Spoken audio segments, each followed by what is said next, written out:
Big boss season 7 ലൈവിൽ ഇപ്പോൾ നടന്നുകൊണ്ടിരിക്കുന്നത് അനുമോളും ജിസയിലും ജയിലിൻ്റെ ഉള്ളിൽ തന്നെയാണ്.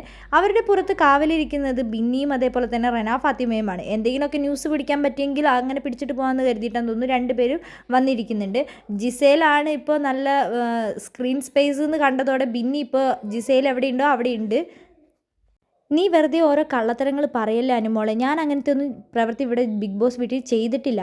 അപ്പോൾ അനുമോൾ പറയുന്നുണ്ട് ലാലേട്ടൻ വരട്ടെ, ലാലേട്ടൻ വരുമ്പോൾ അറിയാലോ സത്യാവസ്ഥ എന്ന്. അപ്പോൾ റെന ഫാത്തിമ പറയുന്നുണ്ട് അവളുടെ കല്യാണം കഴിഞ്ഞിട്ടില്ല, അവൾക്ക് കെട്ടിയോനുമില്ല, അതേപോലെ തന്നെ ആര്യൻ്റെ വിവാഹവും കഴിഞ്ഞിട്ടില്ല. അങ്ങനെയുള്ളവർ തമ്മിൽ കിസ് ചെയ്തിട്ടുണ്ടെങ്കിൽ അനുമോൾക്ക് എന്താ? അപ്പോൾ ജസേൽ പറയുന്നുണ്ട് അനുമോൾക്ക് ജലസാണെന്ന് പറയുന്നുണ്ട്. ഞങ്ങൾ തമ്മിൽ അങ്ങനെ ചെയ്തിട്ടുണ്ടെങ്കിൽ നിനക്കിപ്പോൾ എന്താ പ്രശ്നം, ഞങ്ങൾക്ക് കുഴപ്പമില്ലല്ലോ എന്ന് പറയുന്നുണ്ട്. എൻ്റെ വീട്ടുകാരും അതേപോലെ തന്നെ ആര്യൻ്റെ വീട്ടുകാരും ഒക്കെ ഇത് കാണുന്നുണ്ട്. നിൻ്റെ ഗതികേട് വരുമെന്ന് ജിസേൽ അനുമോളോട് പറയുന്നുണ്ട്. നീയൊക്കെ പഠിക്കാത്തതിൻ്റെ കുഴപ്പമാണ്, ഇതിന് സ്കൂളിൽ പോയി പഠിക്കണം എന്നൊന്നുമില്ല ജിസേൽ, ഇത് സാമാന്യ ബോധം ഉണ്ടെങ്കിൽ മനസ്സിലാക്കാവുന്ന കാര്യമുള്ളൂ എന്ന് അനുമോൾ പറയുന്നുണ്ട്.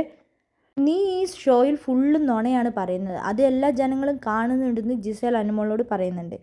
എല്ലാം ലാലേട്ടൻ്റെ എപ്പിസോഡിൽ ലാലേട്ടൻ കാണിക്കും, അപ്പോൾ എല്ലാ ജനങ്ങളും കണ്ടോളൂ, എനിക്ക് നുണ പറയേണ്ട ആവശ്യമില്ല, ഈ ഷോയിൽ വന്നിട്ട് ഇന്ന് വരെ ഞാൻ നുണ പറഞ്ഞിട്ടില്ല എന്നാണ് അനുമോൾ പറയുന്നത്.